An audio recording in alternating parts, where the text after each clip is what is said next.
But, and it's a big but, those are the rules for coming back into this country. They've all changed. But it doesn't mean that the rest of the world want us. Yeah, because apparently us and Brazil have got the highest number of COVID cases or something, is it? I mean, for example, a couple of weeks ago, Morocco, and it was an instant thing, it wasn't with any warning, suddenly banned all flights from the UK. That meant there were people stranded out there. Oh, goodness. And because like EasyJet, for example, weren't even allowed to fly empty planes there to bring their people back. Oh, really? Yeah. So Morocco, how did people get back? I have no idea. I had no one out there, so I don't know. Oh, wow.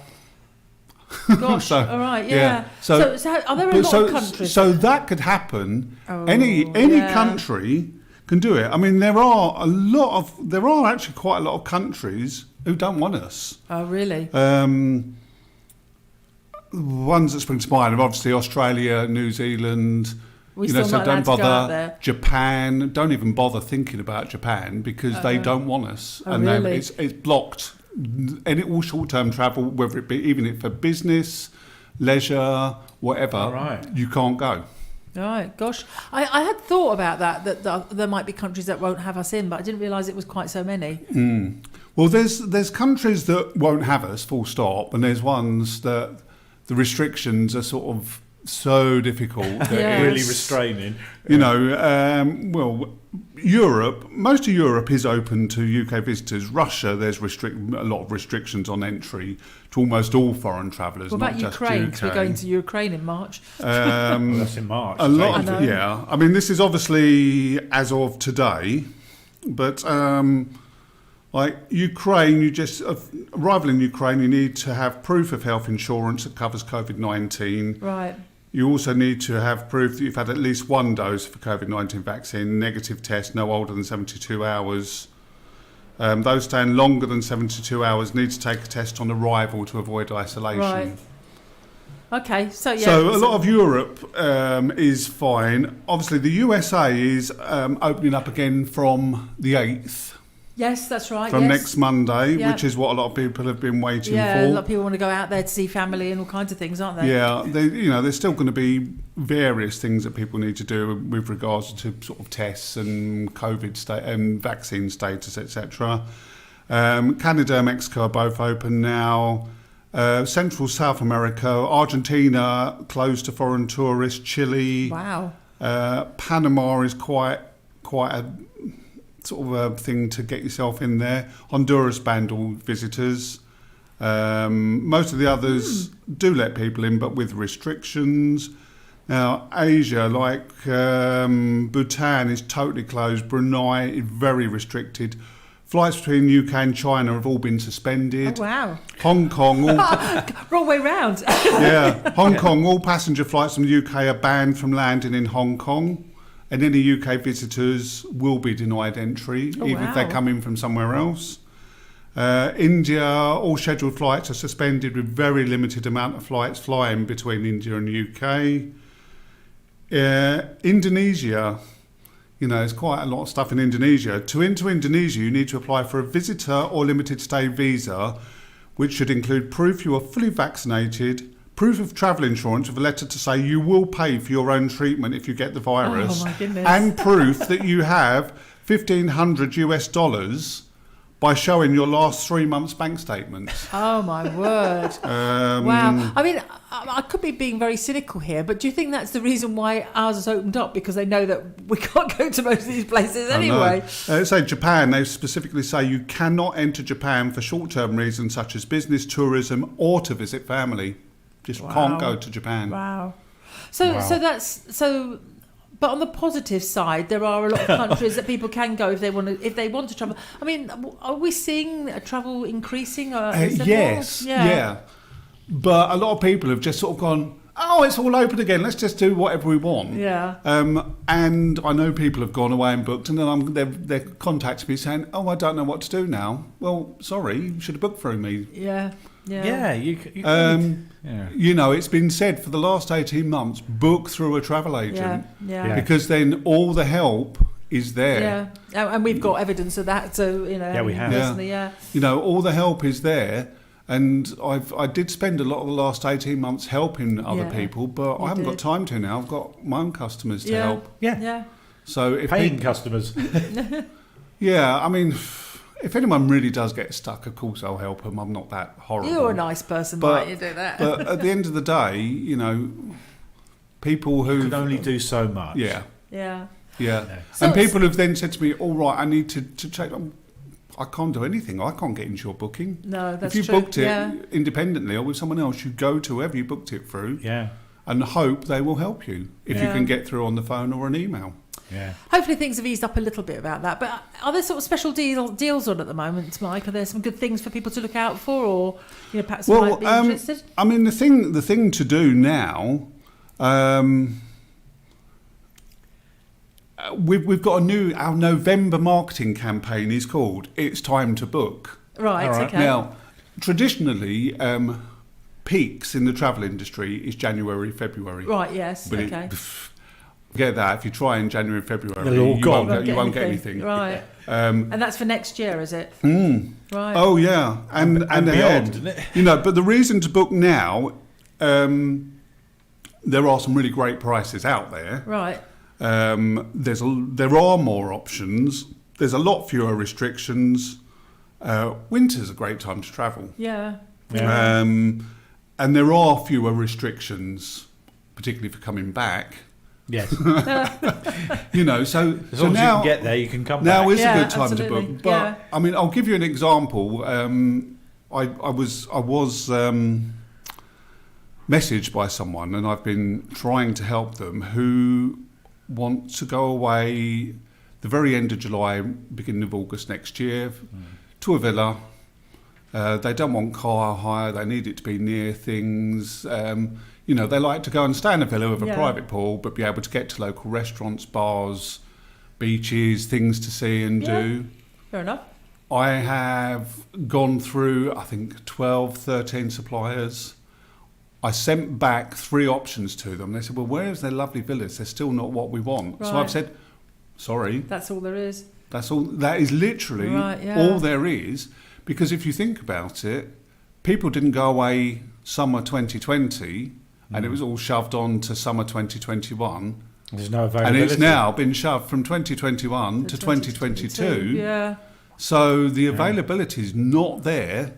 And any availability that was, people have already got in quick because they've realised. Yeah. So, Yeah, we were lucky because we booked our trip to Kos in October that we've just done about this time last year, if I remember rightly. If we had left it any later, no, you booked it the year before. You didn't go last year. That's true. That's true. But then we rebooked it. Yeah, that's true. Yeah. But we did rebook it straight away so that we didn't have. Gosh. Because that was the thing. Because as soon as I knew, I said to you, right, you can't go. Do we just move it straight to the same dates next year? You said yes, and I had it done within minutes. Yeah. So it's a good job. We had a great time. So that's all the travel side. Just remind people what if they want to find out what's available. If people still want to do, say, winter sun, there's Egypt, fantastic. Egypt's opened up, fabulous. Caribbean, most of the Caribbean is fine. So want to do the Caribbean. There are certain restrictions, but they're not difficult. Yeah. Not difficult. We're struggling to fit in all the holidays we want to do next year already. I mean, of course, it's winter. People skiing, Lapland, Iceland. Now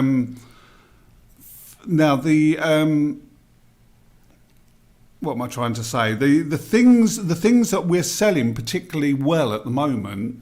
The 4 things are European Christmas markets. Oh yeah, great idea. No, I mean, just got no quite seriously, left. that is kind of the top selling thing at the moment. Something else I want to Iceland. Oh yeah, another great place. Yeah, because it's not cold enough here yet, is it? Of course, USA, because it's opening from next week. Florida is currently the #1 selling destination in the world. Oh wow! And winter sun, Dubai, Maldives, Caribbean. Let's say then slightly close to home places like Egypt. So the thing is, if people are interested in something, they need to contact you. They do jolly quickly to get something. Yeah. So remind people how they do that, Mike. They can email me at mike.payne@notjusttravel.com. They can find me on Facebook. Look for Not Just Travel Mike Payne, and you'll find me there. Or go to my website, which is mikepayne.notjusttravel.com. They notice the theme here. Yeah. And it's Payne, P-A-Y-N-E, if you haven't heard before. So, yeah. So I was going to put some music on, but we're running, because we've got our 6 decades, which we haven't done. But you've been really involved, and so have I, in a show which is on just over a week's time. I'm still desperately trying to learn the words. Yeah, tonight is our first dress rehearsal, and the reason I say first dress rehearsal, we're having 2 dress rehearsals for a reason. Well, first of all, the show is called All Together Now. The way it's come about, Music Theatre International, which is one of the big licensing companies in the world. Yeah. I'm not sure if people realise, if you come and see us do a show at the Gordon Craig or any group like that, you have to get a licence to do it, and they represent composers, lyricists, etc., to make sure they all get paid for their work. But Music Theatre International decided at the beginning of this year that societies worldwide, colleges, schools, musical theatre groups, Amdrams, everyone who have used them for years have all struggled in the last 18 months. Yeah. So they decided, we're going to do something for everyone. So they spoke to lots of composers, lyricists, all sorts of people who have basically given various songs and things free. So we've been able to choose. We had a choice of 36 songs, certain choices in 15 slots, and we had to choose 15. Yeah. And we have no licence fees to pay. They're basically donated it all. It's so nice of them to do that, isn't it? I really think, normally they charge so much for licences, but for them to do that, I think is great. It's a great thing they've done. The only thing about it was everyone in the world has to do it on the same weekend, which is next weekend, the 12th to the 14th of November. Now, I know there are at least 44 countries that have got productions on. I think it's really including all 50 states in the US have all got something going on. It sounds like a Guinness World Record thing. There's I think there's now over 1,800 different groups doing it. Wow. And of course, because of the way everyone can do it exactly as they want to, we're sort of staging it. There's going to be some choreography and things. I know of a group who are literally standing doing it like as a choir with their books. Yeah. There are some that are doing it as a massive stage things with scenery, costumes, huge orchestras. That's the thing. Everyone can do exactly what they want. But the point being, to actually do the show isn't costing us a penny. Yeah. So all the money from ticket sales goes straight back into the society or the school or the university or whatever, to help keep them going again. It's been such a great thing that this company have done. It's amazing, and I think a lot of groups who haven't been able to get together for 18 months are now getting together and able to carry on with the hobbies that they enjoy and sing and move and whatever it is that's being done at each individual one. Yeah. But it's pretty amazing. I'm going to be on stage for some of those nights, and it's pretty amazing to think that I'm going to be on stage with so many people across the world at the same time. Not necessarily doing the same songs, but doing a show that's very similar. So it'll be interesting, of course, because of the time difference.